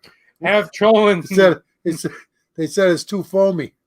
Yeah, trying to take the Four Loco away. You wanted to finish it. Mark, do not finish that. Do not finish that. This is fun. I can't believe you drink that shit. I didn't ever had it. Okay, have trolling. How's everybody doing out there? Yeah. Guys, give a warm welcome to my dad. Rocco, you out there? Rocco, you out there? Let's call him. Let's see if he's on the show. Don't call him. Hey, so Mr. Slay, what were you cooking? I make these barbecued hamburgers, But what I do is I make hamburgers up and then brown them on the grill. You'll sear them on the outside. Yep. Then I make a barbecue sauce, homemade barbecue sauce, and I bake them in the barbecue sauce. Wow. And that flavor goes like right through the burgers. Oh, it's amazing. You know, it's actually a sauce. Great. It's actually a sauce as my mom's recipe for doing ribs, but we use it for burgers too. It's really good. So we're gonna plan where we're gonna go out there. We're gonna come check everything out in Buffalo. Hopefully next summer, fall, sometimes when the weather's good. I want to try those burgers. Oh, that'd be great. Yeah. Yeah, and you gotta wait till the border completely opens, because if you come to Buffalo, you want to go to the Canadian side. You want to go. You want to see, because the falls are impressive, and you can see the Canadian side from the American side. But but you definitely want to go ahead and check it out. All right, moving on. Are we drinking this or what? Are we grading this thing? In a minute. Listen, you guys continue. I got to go get the car packed for when we go. All right. Frank says hi. Hey, Frank. All right. I got Heineken. We need to come up more. What's that nice? One Heineken, a big one, and 4 Bent Water. He lives in New England, so okay. he's privy to some good beers. Privy. And Aquanut says, nice, I could eat a burger right now. Aquanuts, you are always welcome. You and Freak can always come to Buffalo, and yeah, you'll love it. Dad's awesome. Oh, I had to make my dessert because Danny don't cry. we call it pistachio cake.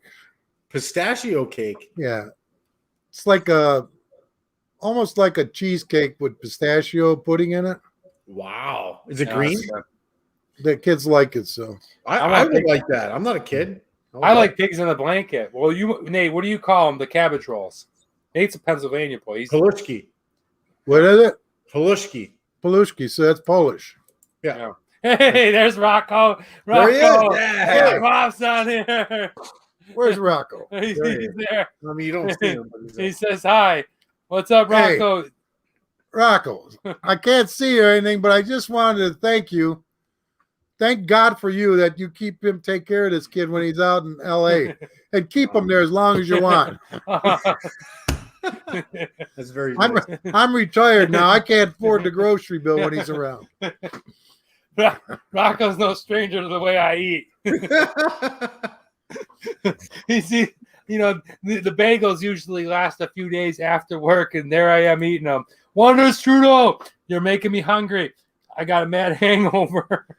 No, Nate, you gotta come. You gotta come when, and I'll make, because you would enjoy this. I'll make stuffed shells, homemade stuffed shells. Oh, yeah, and you can watch Dan and his 2 brothers go at it. Well, you eat pretty good too, but you get sick watching them. I mean, they ate one meal what I eat in 2 weeks. Rocco says, "My pleasure and honor, sir. We can share on." Rocco, you can come over. I'm sure Rocco can eat some stuff. Rocco, you don't have to share them. You can keep them. Really? Just kidding. Yeah, I think Rocco would love Buffalo. Yeah, Rocco would love Buffalo, man. It's a secret, man. It's an American secret. You'd like it, Nate. Yeah. It's not crazy here, Hey, I would love it. I know I would love it. And I could take you to all different kinds of bars. And make stuffed shells. Rumors. I want to go to Rumors. Rumors? That's on the Canadian side. Oh man. Well, if he goes to the Canadian side, he's got to go to the ballet. Yeah. Whatever that is, I want to go. He's talking about the Canadian ballet. Sundowner. And, Mints, Gentlemen's Nightclub. Mints. It's sorry, it's getting off the rails. Dad, what are we having for dinner tonight? I don't know. We're going to the camp. I made macaroni salad. We're going to the can. Yeah, it's a family outing. Oh, so the whole family goes? Yeah, my cousins. The wife's side. Oh, okay. That'll be Tell fun, everybody man. I said hello.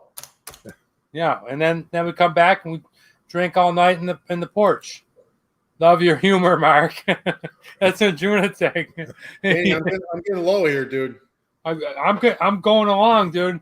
We're about to score this, or we got to do. Yeah, what are you but reading? What are you watching? I'll let you guys go. I got to go pack the car up. So take care, everybody. Great seeing you. Nice talking to you. All right. Did you make cookies? What are you, nuts? Cookies. What are you, nuts? You know, usually I'm home at Christmas. I'm used to having some Christmas cookies. You should have What are you, made. I like the thumbprints instead of using the kisses. I use the Reese cups. The snickerdoodle. I like the snickerdoodle. What is it then? Huh? Yeah. Oh yeah, thumbprints are with the jelly. They're crusted in walnuts. Ooh, Pops can make some good Christmas cookies, man. really? All right. I'd love to get the recipe on the rib sauce. It's so delicious. Why don't you just get your ass over here? Oh, Go visit Mr. Soleil. He must be a great cook. He's awesome. He's the best. To be honest with you, I go to a lot of restaurants.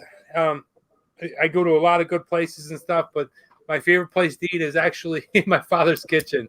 So, and then number 2 would probably be Nate's kitchen. Whoa. Nate's, I don't know if you guys know this or not, if I've ever told this, but Cindy is lucky. Now, Cindy's from China. She likes to do a lot of ordering out. It's just part of the culture. But Nate's a phenomenal cook, guys. Really amazing. Puts on, like, I go out to Vegas. I don't even want to go to Vegas restaurants. I'd rather eat at Nate's table. Washington football team. Imagine the possibilities. Oh, Tom 3.0. We are going to destroy you. Hey. Buffalo. Washington football team's going to Buffalo this year. What? They're going to Buffalo this year. I predict the score of 28-3. 28-3. Why not? Cheers, Mr. Slay. Mr. Slay had a half out. That was awesome having your dad on. Yeah, man. dude, I was surprised. Pops is he's liking this, man. He hopped on there. All he kept saying is, "Where's Rocco? Where's Rocco?" Love it. Your dad is giving you it's awesome. Yeah, he's a good dude, man. He's a good dude. Wouldn't have it any other way. Cindy is one lucky woman. Yes, she is. He whoops it up for her. Nice compliments on the cooking. Well done. No, I listen. I don't blow smoke up people's asses. I'm not here to gain likes or things like that. Listen, I love my dad's cooking, but after that, Nate is my next guy, man. He's freaking awesome. You ask him to cook something. If he doesn't know how to cook it, he'll research it. He'll probably practice it 1 or 2 times before I get there, and there it is. So, yeah. All right, man. Nice to meet my dad. Boom. Guys, let's go ahead and do what are you reading? What are you watching? What are you listening? Real quick, and then let's lock this down and get rolling. What am I reading? Nothing. Okay? I'm not reading anything this week. I'm enjoying it. I'm just not reading anything. Nate, you reading anything this week? Yeah, so I'm reading my beer Bible about red ale, which I thought I had a little excerpt here that I can read quickly. So red ale is often lumped in with ambers, but it's an evolving style that has now wandered pretty far from its starting place and away from ambers. Yet even at the beginning, reds were distinct. While ambers were essentially American interpretation of English bitters, reds were more of an American actual style. So that's pretty interesting. I thought I would share that from the Beer Bible. Great book. Go check it out. All right. Thank you, Nate. I definitely will get that when you're done reading it and brush up on it. I definitely can see that whether it's through osmosis or you're actually reading it, that book is paying off. What are you watching? What am I watching? FBI Files Season 3. I love it. They go through. I like that kind of stuff, man. I love it. I love those. Where do you watch it? Amazon. What are you watching? So I was tipped off on a show called Succession from HBO. It's kind of loosely on the Murdoch family, I think, the Fox tycoon. So it's basically about a media tycoon family, the family and on how they operate and how dysfunctional they may or may not be. They've done 2 seasons so far. There's a 3rd one coming up. I've watched 4 episodes last night. It's a really good show. Check it out. Succession on HBO. Wow. Nice. All right. What am I listening to? I'm going back to, unfortunately, one of my newer sounds that I like. He was killed I think it was a year ago. I'm listening to a lot of Juice WRLD. If you don't know, Juice WRLD was one of those rappers. He was the rapper that was killed in Miami when they tried to rob his stuff and they shot him. He was young. He was like 22 years old, up and coming sound. He gets a lot of slack from people my age, like, who's Juice WRLD? The guy was incredibly talented. Could really, really put some bars together. I mean, like, really incredible. Yeah. If you listen to Juice WRLD, you'll understand what I'm talking about. That's what I'm listening to. Amen from Ash. Tom says Succession, almost every show in the universe. I'm watching the weekly. Guys, Mark, you have now seen my dad. And just for those of you that wondering, he's never surfed in his life. He's just growing his hair out in retirement. All right, Nate, what are you listening to? So I don't think I've discussed this before, but Danny knows, I'm a massive Bruce Springsteen fan. And I kind of go in ebb and flows on the music. And recently I've reintroduced myself to The River. So this album back from 1980, which is kind of sandwiched in between Darkness on the Edge of Town and the less than stellar Nebraska album. But this one's got Sherry Darling, Hungry Heart, Out in the Street. The River, of course, the self-titled album. The River by Bruce Springsteen, 1980, phenomenal. Love it. Nice. Okay. Nothing wrong with Bruce. Billy Joel probably kick his ass, but let's move on. Who do you guys think would win in a fight, Billy Joel or Bruce Springsteen? I'll just leave it. Little dudes, by the way. All right, guys, going on. Let's go ahead, and I want to tell you a little bit about this brewery. Nate had alluded to it earlier. I want to give you guys a good look at this brewery. Take a look at Stone Brewery. This is Stone Brewing Company. This is one of our favorite places. This is what we're drinking. This is the CEO of Stone Brewing. His name is Greg Conch. Okay, check him out. Okay, bearded dude, got the long hair, wearing the blazer, pouring beer, probably loaded with money. Somehow ended up, and well, good for him because he started Stone Brewery, and it's amazing. But look at this awesome place. Look at it at night. Just a great, giant, maybe 20,000 square foot brick building, beautiful outdoor patio area. And then if we look over here on the inside, look at the size of this place. That is like a German beer hall. That is like, look at every one of these people having fun. You got all kinds of booths and tables.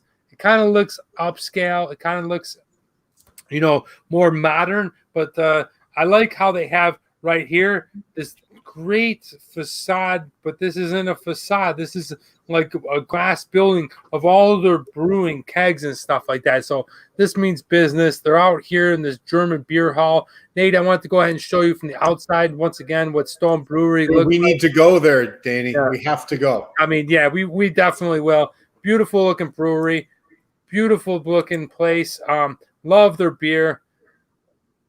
Definitely have been a long time drinker and will continue to drink it. Let's go and whack this down and give it a score. This is the Bills Cup. Then I'm going to give it a quarter of the week, and we're going to get out of here. I really like this beer. Yeah. It's got the perfect strength to it. All right. I'm ready. By the way, did anybody see my dad drinking Four Loko? Dude, you need to screenshot that and turn it into a T-shirt. I'm serious. I tried to say no. You have to, man is phenomenal. You got to do something with that. He goes, no, I'll finish it. Dude, you only took like what, a third of it? No, I drank my 5 ounces. Here's my 5th ounce. Can you feel it? Your face is so red. Beet red. You look like a pickled egg. I feel like a pickled egg. All right, let's score. Let's go. All right. What do you got for taste? All right, score. Taste. Phenomenal. Really brought in the richness of a red ale, something that's very different than an IPA. I feel like it's still got a lot of pungent flavor like an IPA would have, but not as hoppy, not as like skunky flavor. But it definitely has something that, like my father was saying earlier, he's used to drinking beer because he likes the taste of beer. That has that, but it's just a really strong friggin' beer, but not overly hoppy. So if you're like a stronger beer, you like to get to that point before, but you don't like all that crazy IPA flavor, maybe this red ale is something for you. I thought the taste was awesome. I'm giving it a 4.5. All right, I'm going to 4.0. I really like it. And if someone's going to ask me a beer that they can drink that would introduce them to a red ale, I think I would give them this. Yeah. I think it's really good. It's coming from a very reputable brewer out of San Diego, obviously. It's distributed all over the country. And the taste, I mean, I think for a red ale, it's awesome. 4.0. Absolutely. All right, so going with price, I paid $5.69 for it here in New York. Not a bad price. You get a pint and a half, so it's almost 2 beers. Good price. I would pay that. When you look at what you're paying in a bar out of the draft, you're probably going to at least pay $6 to $8 for that. So being able to drink it and bring it wherever you want, I think it was good. I think the price is fair. I'm giving it a score of a 3.5. Yeah, 3.5 for me. It was $2.49 for a single. Not bad. It certainly would have been higher if it was the 22 ouncer, right? So I just got a regular 12 ounce. I think the price is fair, maybe slightly better than fair, so 3.5. Frank says, what a great brewery name. You know it because Frank's last name is Stone. All right, the design. Here's the thing with the design. I like that it's got the devil and everything, I guess. I'm not really into the whole demonic shit, you know, like the thing is people that dress all demonic and goth and weird and stuff like that, if they've ever seen anything demonic like this or real, like the devil and some crazy thing, they'd shit their pants and lose it. So all that shit that you bought at Hot Topic would never matter. Hot Topic. Because all this, if this thing really showed up in front of you, you'd be so scared of your life. You'd you would find out if you had fight or flight. And most likely, you probably would have flight.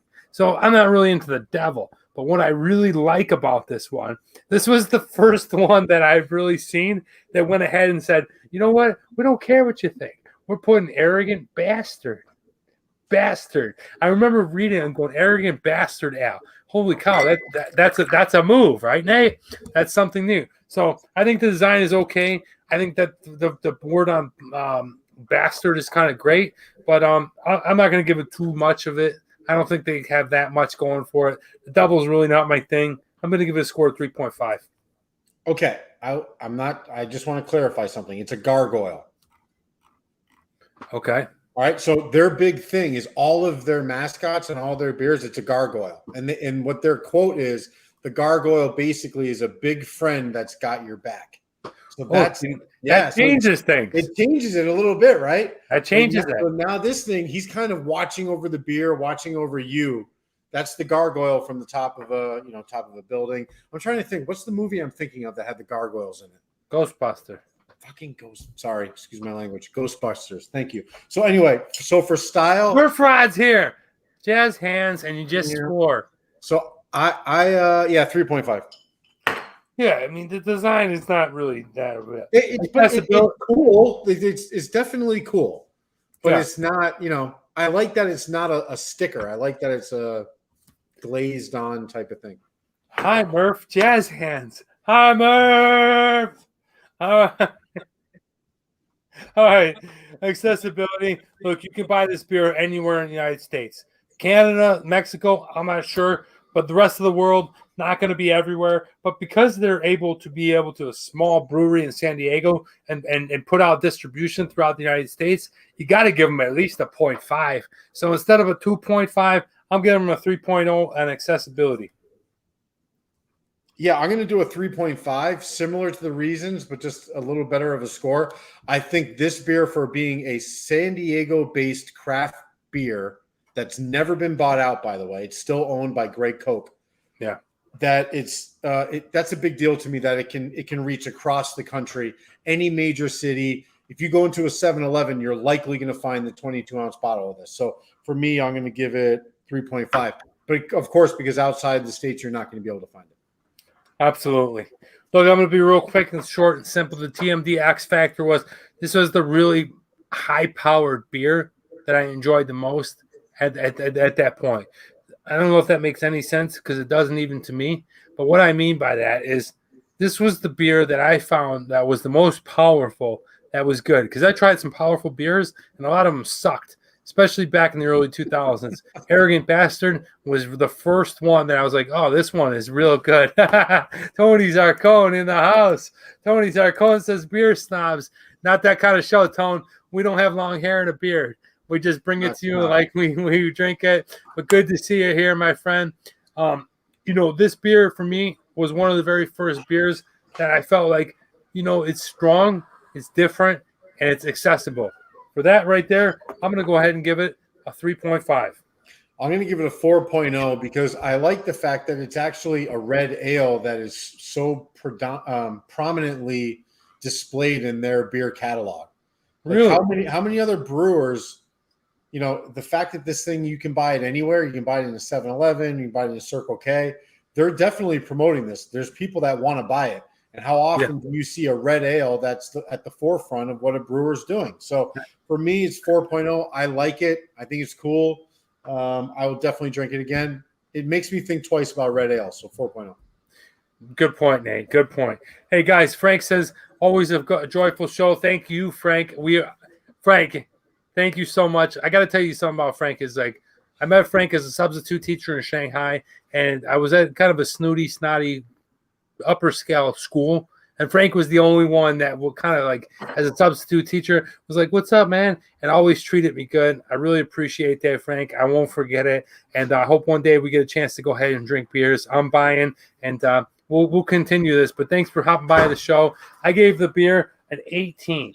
An 18 for the Arrogant Bastard. Not a bad score at all. Definitely recommend it. If you see it and you want to try something different, I recommend it. Nate? Yeah, so was this your total score? Total score, 18.5. Nice. Well, it's definitely above, the 16.5 kind of line that we draw in the sand there. It's a good beer, right? It really is a good beer. It's made by a highly reputable brewer based out of San Diego. It's probably the best brewer out of San Diego if you're looking for distribution. So there's a lot to like, and I kind of like their style. I like the gargoyle thing. And I like the fact that it's a beer that I typically don't go after, which is a red ale. So overall, packaged at 18.5, I think is a really good competitive score for that beer. Absolutely. And it's strong. All right, guys, we're going to end the show right now. We did the Molson. I gave it a 20.5. Nate gave it a 15.5. I did the Arrogant Bastard. I gave it an 18. Nate gave it an 18.5. Guys, today's quote is this. It's very simple. And this is a proverb, or I don't know what is the Pinterest thing. And it says, the best beers are the ones we drink with our friends. And that's exactly what I love about this show. Because not only am I able to drink with my best friend right here and talk about these beers, enjoy it, and bring my dad on the show and all the fun stuff, but this is the joy of drinking beer, is to go ahead and meet your friends at a bar, a pub, wherever you're going to drink with them. Enjoy that time with them. Help forget about the pressures of work or the stress of life, and just be able to drink beer and talk about stuff that you're comfortable with. That's centered around beer. That's why I started this show. That's what brought me closer to each and every one of us. We've brought people from around the world, from Denmark to India to all points in between, and we've all gathered around this show and to be able to drink beer. I think that's a special quote, and I think that the best beers, the ones that we drink with friends, are something to remember. Stay away from the Four Locos. I definitely don't. Yeah. quick score in the Four Loco. Frank, Ooh. I'm gonna keep you in the dark on that, Frank, because I'm gonna do it straight up as a 1-4 local show. So hang with me. I'll be there. Wonder Shurl, thank you so much, guys. Nate, do you have any parting words? No, that was yeah. You did a great job. See you guys. See you guys next week. Thank you so much. Remember, next week's show will be at 3 p.m. Pacific Standard Time. That's 6 p.m. Eastern Standard Time in the United States. 3 p.m. Pacific Standard Time. I'll be sure to go ahead and throw out the promo. That's Nate. He's googly-eyed. I'm Danny, Travel Man Dan. And remember, great shot no matter how many look. Remember, it's a big world out there. Make sure you see every bit of it. Thank you so much, everybody. Have a great week. Later. Oh, real quick, I just want to tell everyone one more thing. Stay tuned. Be sure to go ahead and hit the notifications because this week I'm in Buffalo. I'm on vacation. I don't have a lot to do. We'll be doing a Just One Beer probably every night. So stay tuned. See you guys.